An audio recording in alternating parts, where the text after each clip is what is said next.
ایک بزرگ قبرستان میں کھڑا رو رہا تھا نا، تو کسی نے دیکھا، پوچھا بابا کیا ہوا؟ کسی نے مارا ہے، کسی نے پیٹا ہے، کسی نے دکھ دیا ہے، کسی نے درد دیا ہے، بھوک لگی ہے، کسی نے کھانا نہیں دیا، پیاس لگی ہے، کسی نے پانی نہیں دیا، کیوں رو رہے ہو؟ کیا وجہ ہے؟ اس بزرگ نے کہا نا بابا نا، یہ میرے مسئلے نہیں ہیں۔ کہا پھر کیوں رو رہے ہو؟ کیا ہوا ہے؟ اس بابے نے کہا بھائی آج میرا پروگرام بنا کہ بندوں کی رب سے صلح کرا دوں۔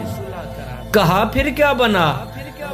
بابے نے کہا یار وہ تو مانتا ہے پر دنیا والے نہیں مانتے، وہ تو کہتا ہے لے آئے نہیں میری چوکھٹ پر، وہ تو کہتا ہے لے آئے نہیں میری دہلیز پر، ایک ہی آنسو سے سارے کے سارے گناہ دھو ڈالوں گا۔ ان کو بول ایک بار میرے دربار پہ آ کر تو دیکھیں، ایک بار اپنا دامن پھیلا کر تو دیکھیں، اور بخشش کی حد نہ کر دوں مجھے رب العالمین بھی نہ کہنا، بخشش کی انتہا نہ کر دوں مجھے رب العالمین بھی نہ کہنا۔ اے میرے دربار پر اگر فرعون آ جاتا میں تو اس کو بھی بخشنے کے لیے تیار تھا، تو میرا اپنا ہے، تیرا میرا تو ذاتی تعلق ہے، اس لیے کہ تو میرے حبیب کا امتی ہے۔ یار میں ان کو سیدھی راہ دکھانے کی کوشش کرتا ہوں، یہ الٹا مجھے گور گور کے دیکھتے ہیں، مجھے مارتے ہیں، مجھے تنگ کرتے ہیں۔ اللہ اکبر۔ ایک مرغے سے پوچھا گیا نا کہ لوگ تجھے جینے نہیں دیتے، کاٹ ڈالتے ہیں، آخر ایسا کیوں کرتے ہیں؟ تو مرغے نے جواب دیا میاں لوگوں کو جگانے والوں کا یہی حال ہوتا ہے، لوگوں کو جگانے والوں کا یہی انجام ہوتا ہے کہ لوگ کاٹ ہی ڈالتے ہیں۔ اللہ اکبر۔ دوسرے دن یہی بزرگ قبرستان میں کھڑا رو رہا تھا، کسی نے دیکھا، پوچھا بابا تیری بھی عجیب کہانی ہے، کبھی کبھی تو بازاروں میں روتا ہے، کبھی کبھی تو قبرستانوں میں روتا ہے، آج کیا بنا؟ اس بزرگ نے کہا بھئی آج بھی میرا وہی کل والا ہی مسئلہ ہے۔ کہا آج میرا پروگرام بنا کہ قبرستان والوں کی رب سے صلح کرا دوں۔ کہا پھر کیا بنا؟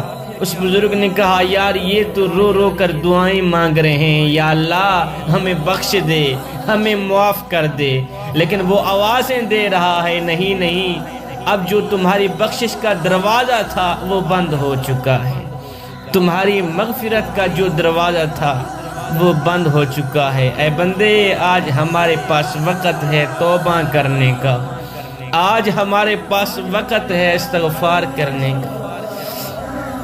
ایک بادشاہ سیر کرتا ہوا دریا کے من سے گزرا تو ریت کے اوپر ایک فقیر بابا بیٹھا ہوا تھا۔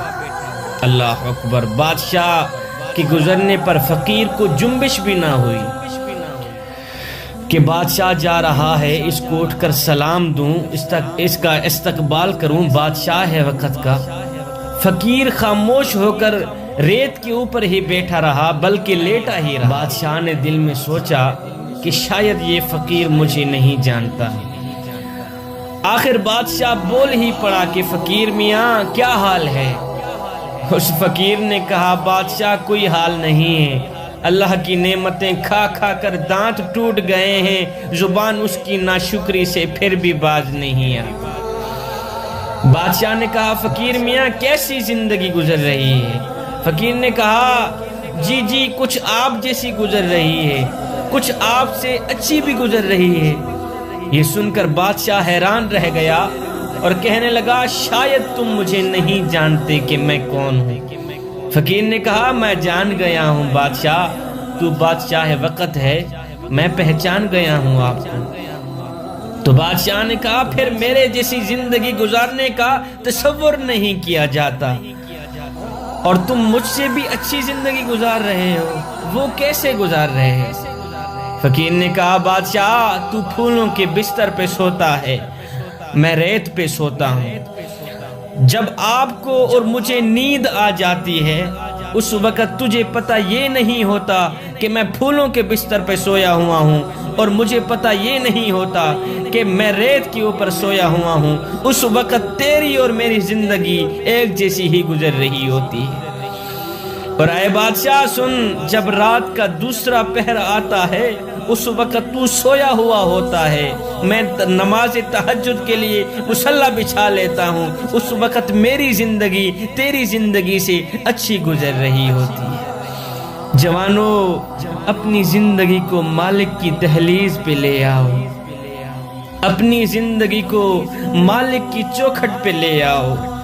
اللہ اکبر، جوانی وہی ہے جو مالک کی چوکھٹ پہ گزر جائے، زندگی وہی ہے جو مالک کے دربار پہ گزر جائے۔